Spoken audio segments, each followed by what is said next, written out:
کا واقعہ سنیں. ان کے والد کا نام ہے مبارک.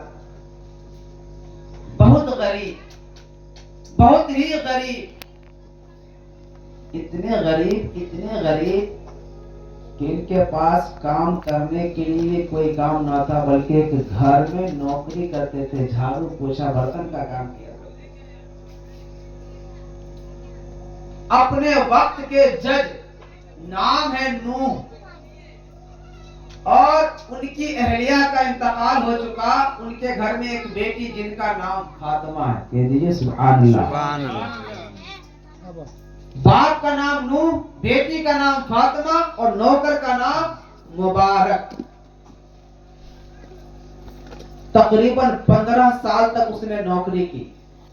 جب 15 سال گزر گئے تو اس تک آپ گھر نہیں آتے ہیں. آخر ماجرا کیا ہے؟ اس جج نے کہا تھا, بیٹی میں تیرے لیے اونچے گھرانے کے اعلیٰ خاندان کا رشتہ تلاش کر رہا ہوں. بیٹی کہتی ہے, ابا میرے لیے اعلیٰ خاندان میں رشتہ تلاشنے کی ضرورت نہیں ہے. آپ رشتہ تلاشنا چاہتے ہیں تو مسجدوں میں میرا رشتہ تلاش کیا کریں. تو بیٹی کیسی باتیں کرتے ہو؟ مسجد میں تو غریب طبقے کے لوگ آتے ہیں, کم پڑھے لکھے لوگ آتے ہیں.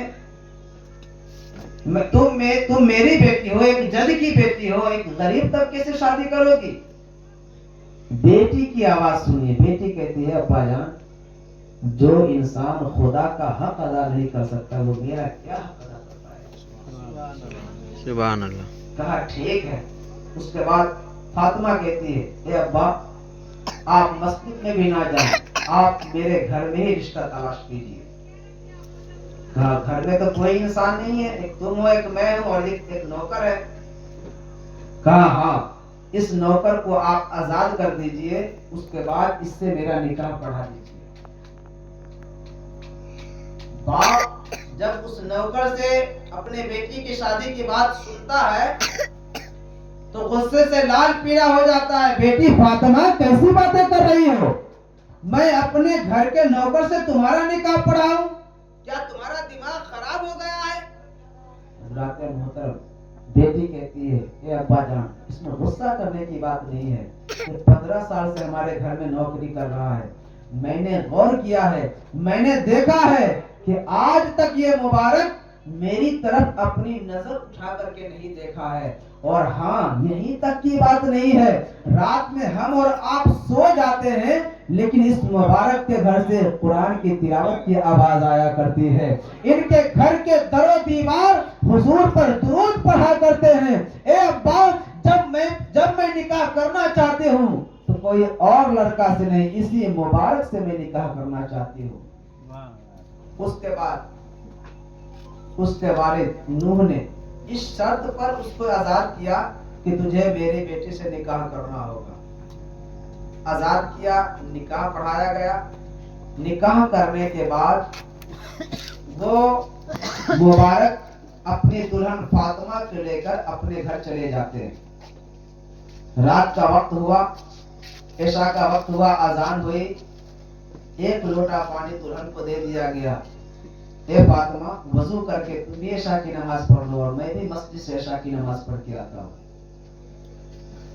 لیکن حضرت فاطمہ نماز پڑھنے کے بعد اپنے شوہر کا انتظار کرتی رہی. اب میرا شوہر آئے گا, اب میرا شوہر آئے گا. اور یہ عبداللہ, یہ مبارک جو مسجد گئے ہیں, رات کے آخری حصے میں آتے ہیں اور آنے کے بعد اپنی بیوی فاطمہ کو بیٹھاتے ہیں اور بیٹھانے کے بعد کہتے ہیں, اے فاطمہ, آج پہلی رات ہے, ملن کی رات ہے.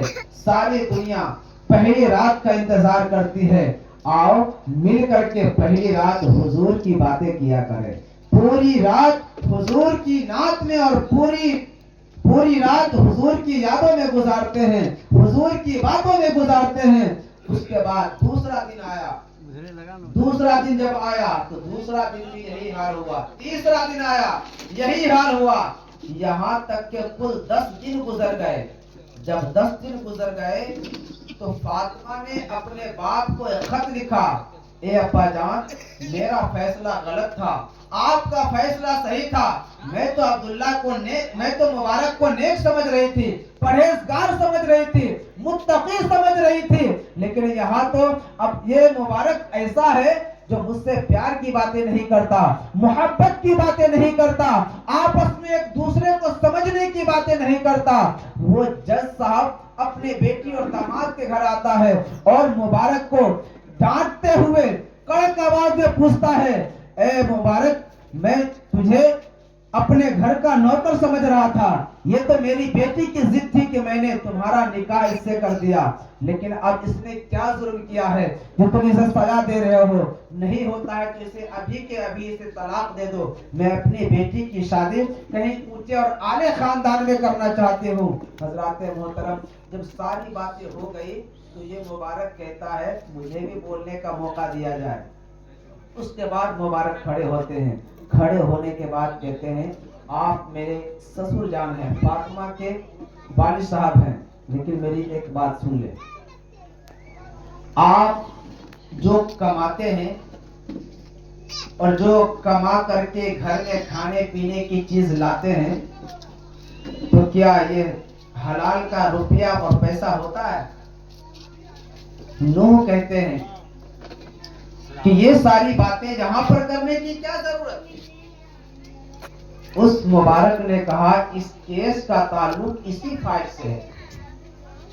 اے جج صاحب آج تو 10 ہی دن ہوئے ہیں, آپ اپنی بیٹی کو کہتے کہ 30 دن اور انتظار کرے, اس لیے کہ آپ نے جو حرام کی کمائی کو لا کر کے, اس کے دانے کو لا کر کے اپنی بیٹی فاطمہ کو جو کھلایا ہے, حضور فرماتے ہیں جو انسان ایک لقمہ اگر حرام کا کھا لیتا ہے تو 40 دن تک اس کی دعا قبول نہیں کی جاتی ہے, اور اس کے جسم میں حرام کے لقمے اثر کرتے رہتے ہیں.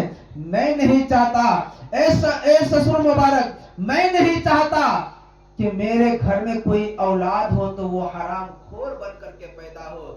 30 دن آپ کی بیٹی اور انتظار کرے گی, جب 40 دن پور جائے گا پھر اپنی بیٹی فاطمہ سے محبت کی باتیں کروں گا اور اس کے قریب بیٹھوں گا. حضرات محترم جب ماں اتنا پرہیزگار ہوتا ہے, باپ اتنا پرہیزگار ہوتا ہے, تب جا کر کے دنیا میں کہیں عبداللہ ابن مبارک پیدا ہوا کرتا ہے.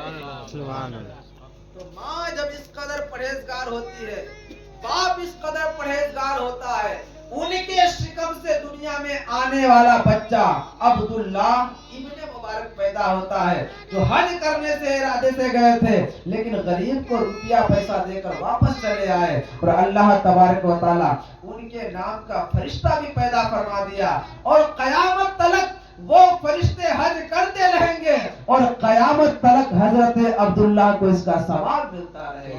سبحان اللہ. اسی لیے کسی شاعر نے کہا تھا جب ان کے گدا بھر دیتے ہیں شاہانے زمانہ کی جھولی, محتاج کا جب یہ عالم ہے مختار کا عالم کیا ہوگا. محتاج کا جب یہ عالم ہے تو مختار کا عالم کیا ہوگا. حضرات محترم کسی شاعر نے کہا تھا خدا نے اپنی قدرتی ہے بیٹیاں, رحمت خدائے پاک کی لاتی ہے بیٹیاں, بیٹوں سے کم نہ سمجھو انہیں دوستوں, کبھی جنت تمہارے گھر کو بناتی ہے بیٹیاں, جنت تمہارے گھر کو بناتی ہے بیٹیاں. اللہ تبارک و تعالی سے دعا ہے اللہ تعالیٰ اپنے حبیب صلی اللہ تعالی علیہ وسلم کے صدقے دوپہر جتنی باتیں کہی گئی ہیں ان تمام باتوں پر سب سے پہلے مجھے بعد آپ تمام لوگوں کو عمل کرنے کی توفیق عطا فرمائے, حلال رزق تلاشنے اور حلال روزی کھانے کی توفیق عطا فرمائے, حرام کے لقموں سے بچ کر زندگی گزارنے کی توفیق عطا فرمائے. استغفر اللہ ربی من کل ذنب و اتوب الیہ. تمام لوگ مل کر کلمہ شہادت پڑھ لیں, اشہد ان لا الہ الا اللہ و اشہد ان محمد عبدہ و رسولہ.